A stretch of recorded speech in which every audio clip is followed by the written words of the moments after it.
जय जिनेन्द्र वंदे तु सर्वसिद्धे ध्रुवममलमणोममं गदिं पत्ते ओच्छामि समय पाहुण मृणमो सुध केवली भड़िदम। पंच परमेष्टि भगवान की जय। आचार्य कहते हैं, जब कर्म के उदय से जीवों को सुख दुख होता है और एक जीव दूसरे जीव को साता असाता दे नहीं सकता, तो किसने तुझे दुखी किया, किसने तुझे सुखी किया, ये धारणा कैसी है? आइए गाथा 264 देखते हैं। आउदयेण जीवदी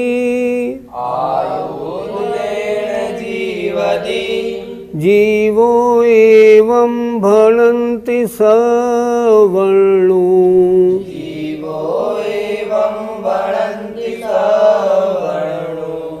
आउं क्षणदेशितुमं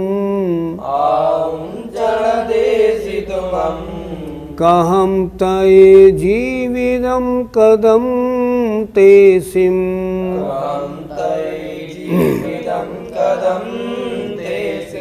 बोलिए। आउदेण जीवदी जीवो एवं भणन्ति सवर्णो आउं क्षणदेशितुमं कहं तये जीवितं कदं ते सिं।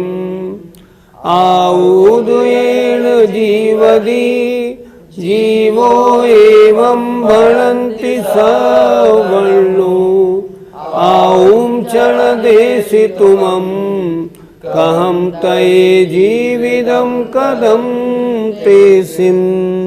आउ उदयेण, एक एक शब्द का अर्थ देखें। आयु उदयेण, आयु कर्म के उदय से, जीवदी जीता है, कौन? जीवो जीव। एवं इस प्रकार भणन्ति कहते हैं सर्वज्ञ देव। सर्वज्ञ देव कहते हैं कि आयु कर्म के उदय से यह जीव जीता है। अब आउं क्षणदेशितुमं, तुमं माने तुम आयु नहीं देते हो। तुम किसी को आयु दे सकते हो? नहीं। आयु ले सकते हो? नहीं, नहीं कर सकते। आउं क्षणदेशितुमं, तुम आयु नहीं देते हो, तो कहम किस प्रकार तये तूने जीविदम जीवित कदम माने किया, तेसिम माने उनको, फिर तूने उनको जीवित कैसे किया, अर्थात नहीं किया। तेरी धारणा ठीक नहीं। तू तो मात्र निमित्त है। तेने मिलके अपना कार्य संपादन किया। सामने वाले का अगर आयु कर्म शेष होगा तो बचेगा, नहीं तो नहीं बचेगा। फिर देखें, आउ उदयेण, आयु कर्म के उदय से जीवदि जीता है जीव। इस प्रकार सर्वज्ञ देव कहते हैं। आउं क्षणदेशितुमं, तुम उसको आयु नहीं देते हो, तो कहम किस प्रकार तय मन तुमने कदम किया, तेसिम माने उनको जीविदम जीवित। तुम्हारी जो धारणा है ना, ये मेरी वजह से जीवित है, ये धारणा गलत है। वो अपने आयु कर्म के उदय से जीवित है, और जब तक आयु कर्म है तब तक वो जिएंगे, उनको कोई मारने वाला नहीं। अर्थ देखें, जीव आयु कर्म के उदय से जीता है, ऐसा सर्वज्ञ देव कहते हैं। तू अन्य जीवों को आयु कर्म नहीं देता, तब तूने उन परजीवों को किस प्रकार जीवित किया, अर्थात नहीं किया। तू उनको जिंदा रखने वाला नहीं, वे अपने आयु कर्म के उदय से जीवित हैं। पंडित जी, जब आयु के उदय से जीव जीता है तो उसे दवा आदि देना व्यर्थ है। आपका तात्पर्य यह है कि आप उसे दवा दे के जिंदा रख लेते हैं। चलो अब दूसरी बात कहते हैं, फिर दवा देने पर आदमी मर क्यों जाता है, ये भी तो सोचो। उसकी आयु शेष नहीं, और आप कैसी दवा अच्छी से अच्छी दे दो फिर भी क्यों नहीं बचा पाते। आपने वो दवाई दी है जो रामबाण है, उस डॉक्टर का इलाज कराया है जो हिंदुस्तान का जाना माना है, जिसने ऐसे हजारों मरीजों को ठीक किया है, फिर भी आपका जो मरीज है बच क्यों नहीं पाता, क्योंकि उसकी आयु शेष नहीं। सुनो भाई, जब तीर्थंकर अपने आप को नहीं बचा पाए, बड़े बड़े चक्रवर्ती वगैरह अपने आप को नहीं रख पाए, तो हम तुम क्या कर सकते हैं। तीर्थंकर भगवान की भी आयु समाप्त हुई, उनको भी ये मनुष्य पर्याय छोड़ के सीधा सिद्ध पर्याय प्राप्त हो गई। इसलिए ऐसे नहीं, आपको दवाई देना आपका कर्तव्य बनता है। आप दवाई दीजिए, अगर उसकी आयु शेष होगी, साता वेदनी का उदय होगा, आपकी दवाई फ़ायदा करेगी और वो बचेंगे। और अगर उनके असाता वेदनी का तीव्र उदय है, आप कैसी दवाई दे देना, फिर भी उनका अकाल मरण हो जाएगा। इसलिए अपना जो व्यर्थ का घमंड है, मैंने इसको बचा लिया, नहीं तो ये मर जाता।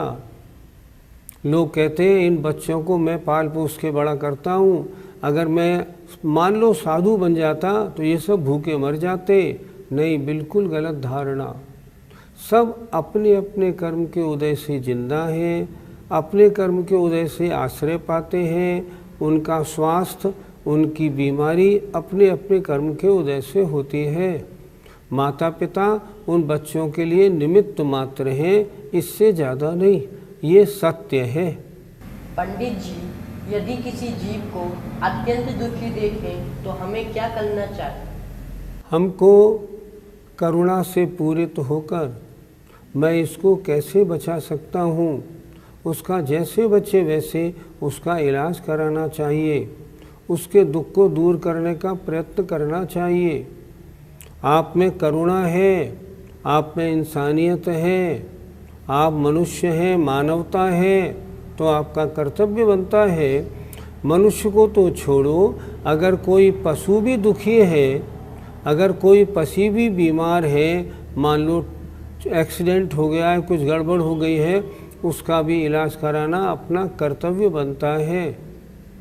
हमने देखा यहाँ जयपुर में मकर संक्रांति पे पतंगे बहुत उड़ती हैं, और चाइना का जो मंजा आया है उसके द्वारा बहुत से कबूतर मरण को प्राप्त हो जाते हैं।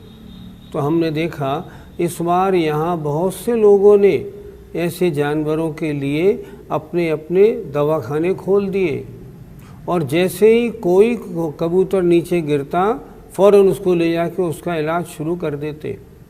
उन्होंने ये भी किया कि पहले अखबार में खूब निकाला, भाइयों इस मंजे को छोड़ दो, दूसरा मंजा ले लो, इतने कबूतर पिछली साल मरे थे, अब ना मरें।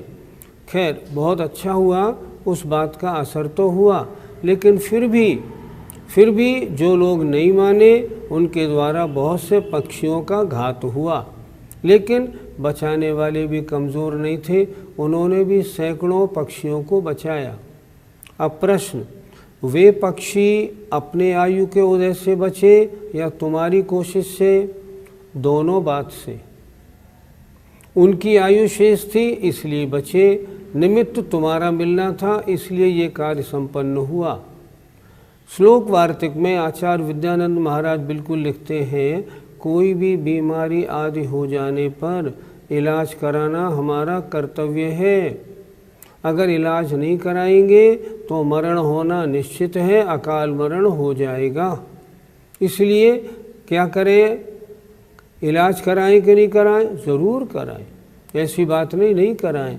किसी को हम दुखी देखें, इलाज बीमारी नहीं अन्य कारण से भी दुखी देखें तो भी हमें उसकी मदद करनी चाहिए। लिखा है उन्होंने, क्लिष्टेषु जीवेषु कृपा परत्वम। दुखी जीवों को देखकर हे भगवान मेरे हृदय में करुणा का भाव आ जाए, ये तो इंसानियत है। अगर ऐसा नहीं आया तो फिर हम इंसान कैसे? पंडित जी, क्या पिता अपने बच्चों का पालन पोषण नहीं करता? नहीं, पालन पोषण करता है, लेकिन फिर भी पालन पोषण करते हुए भी उसका अच्छा भोजन पानी इलाज कराते हुए भी क्या बच्चे मरते नहीं है? क्या हजारों लाखों बच्चे हर साल मरते, क्यों मर जाते हैं? क्योंकि उनका आयु कर्म उतना ही था। अरे बहुत से बच्चे तो घरों में आके 1 महीने 2 महीने में ही चले जाते हैं। एबॉर्शन कराना लाजमी हो जाता है, डॉक्टर कहता है अगर नहीं कराया तो माँ खतरे में है, फिर क्या करें, बच्चा तो मर गया अंदर, तो क्या हुआ? अरे उसकी आयु समाप्त हो गई। आपने तो उसको बड़े ढंग से रखा, लेकिन आयु नहीं है ना, तो जीवित कैसे रहेगा? नहीं रह सकता। इसलिए जीवित कैसे रहता है? आयु कर्म के उदय से रहता है। धारणा ये बनानी है, हम किसी को आयु कर्म नहीं दे सकते, जीवित नहीं रख सकते, लेकिन हाँ शायद हमारे प्रयत्न से इसका अकाल मरण ना हो, वो भी हमारा प्रयत्न और उसके शुभ कर्म का उदय है, तो अन्यथा जो होना है वो होगा। गाथा 264 का पद्यानुवाद देखें। हे आयु के उदय पा जग जीव जीता, ऐसा कहे जिन जिने मद ने न जीता।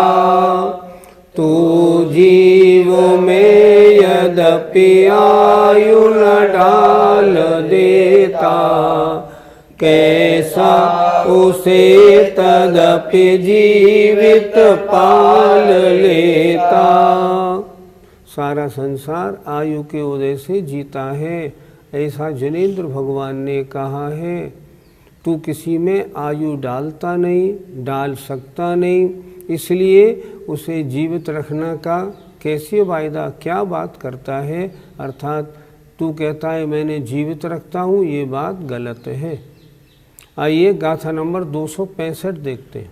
जो अपना दुमल दी, जो अपना दुमल दी, दुखिद सुहिदे करे मिसतेती। दुखिद सुहिदे करे मिसतेती। सो मूढ़ो अण्णानी, सो मूढ़ो अण्णानी। राणी ये तो दुविवरी दो। राणी ये तो दुविवरी दो। बोलिए। जो अपना दुमल दी, दुखिद सुविदे करे मिसतेती। सो मूढ़ो अण्णानी, राणी ये तो दुविवरी दो। जो अपना दुमल दी, दुखिद सुविदे करे मिसतेती। सो मूढ़ो अण्णानी, राणी ये तो दुविवरी दो। जो अपना, एक एक शब्द का अर्थ समझिए। प्राकृत है, थोड़ी कड़ी तो होती है, लेकिन अब तो आपको अभ्यास हो गया होगा पढ़ते पढ़ते। आए देखते हैं। जो अपना, जो अपने द्वारा, मरणदी ऐसा मानता है, दुखित सुहृदे दुखी और सुखी, करेमि करता हूँ, सत्येति पर जीवों को, मैं पर जीवों को दुखी और सुखी करता हूँ। देखो मैंने उसको दुखी कर दिया, मैंने उसको सुखी कर दिया। सो मूढ़ो अण्णानी, वह मोही और अज्ञानी है, मूढ़ है, अज्ञानी है। रानी एतोद विपरीतो, रानी माने ज्ञानी, इससे विपरीत माने उल्टा होता है। अर्थात वो कहता है मैं किसी को दुखी और सुखी नहीं कर सकता, मेरे अंदर जो करुणा भाव है मैं तो उसके अनुसार अपना कर्तव्य पालन करता हूँ। फिर देखें एक बार, जो अपने द्वारा मरणदि ऐसा मानता है कि दुखित सुहृदे, दुखी और सुखी करे भी करता हूँ, सत्येति पर जीवों को, सत्य माने जीव, सो मूल हो अण्णानी, वह मोही और अज्ञानी है। रानी एतोदु विपरीतो, ज्ञानी इससे विपरीत होता है। अर्थ देखिए, जो ऐसा मानता है कि मैं अपने द्वारा परजीवों को दुखी और सुखी करता हूँ, वह मोही और अज्ञानी है। जो इससे विपरीत मानता है वह ज्ञानी है। पंडित जी, क्या हम किसी जीव को सुखी और दुखी नहीं कर सकते? अगर आपकी ऐसी धारणा है कि हम कर सकते हैं तो आप अज्ञानी हैं। सामने वाले के अगर साता का उदय है कोई दुखी नहीं कर सकता, सामने वाले के असाता का उदय है तो कोई सुखी नहीं कर सकता। अपने अपने कर्म के उदय से जीव सुखी और दुखी होते हैं।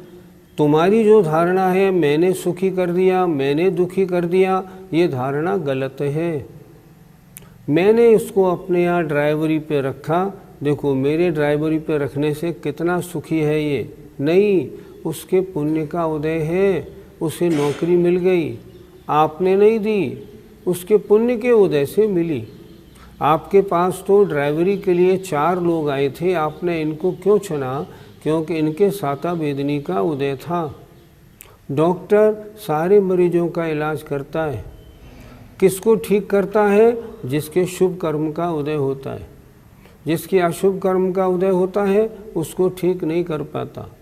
क्यों? उसके पाप कर्म का उदय है, ठीक कैसे हो जाएगा?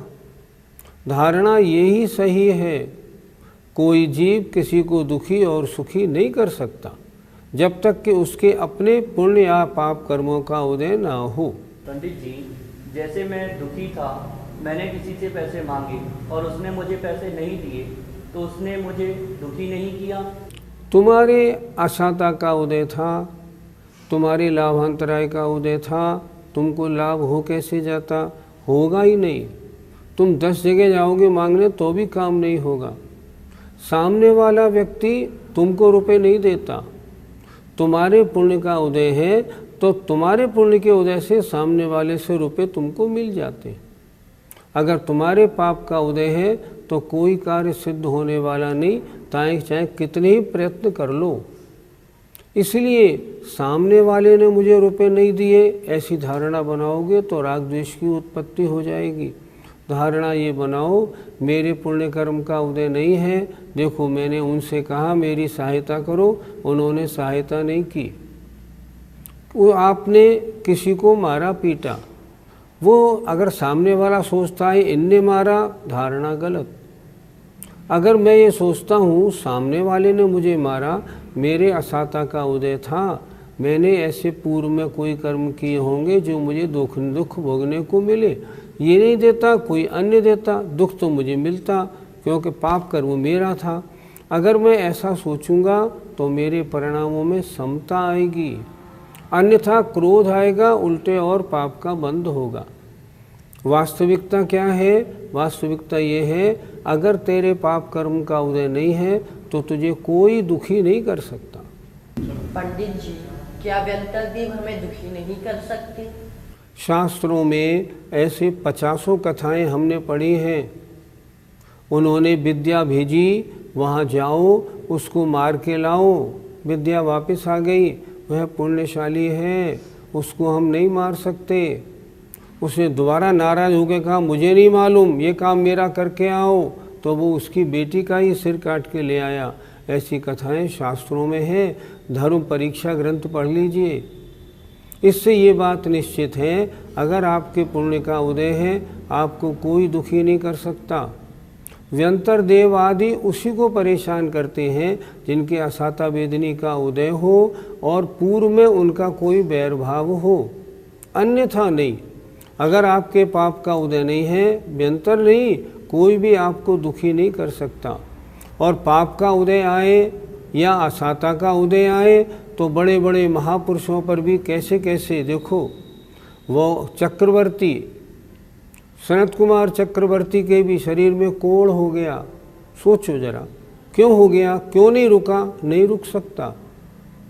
शुभम चक्रवर्ती को उस छोटे से देव ने सिर काट दिया। क्यों काट दिया, पाप का उदय था। बड़े बड़े राजे महाराजाओं पे उपसर्ग की कथाएं आती हैं, इन पर उपसर्ग कैसे हो गया, पाप का उदय था। तो ये सब क्यों आया, कर्म के उदय से हुआ।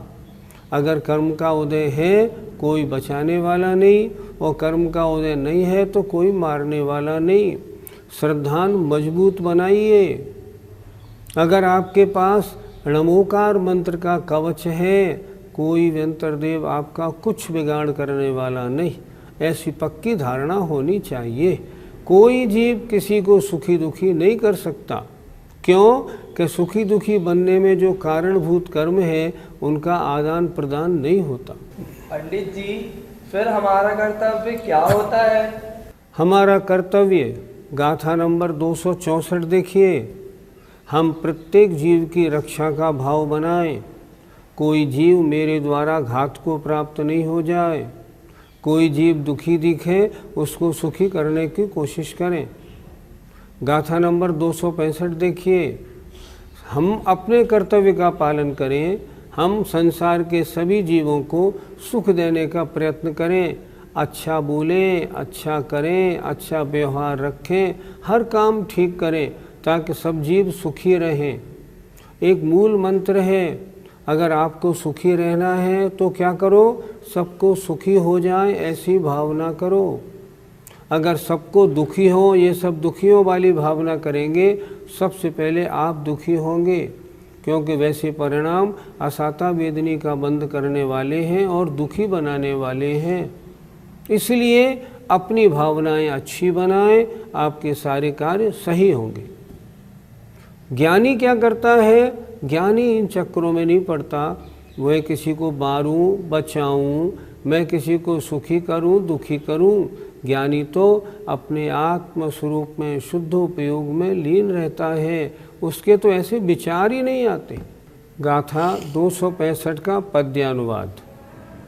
मैंने तुझे धन दिया कि सुखी बनाया, मारा चुरा धन अपार दुखी बनाया। मोही प्रमत्त जड़ की यह धारणा है, ज्ञानी चले न इस भांति महामना है। हमको भी ऐसी धारणा बनानी चाहिए जो आगम सम्मत है। हम समय सार पढ़ रहे हैं, अपने आप में तदनुसार परिवर्तन भी लाएं। जय जिनेंद्र।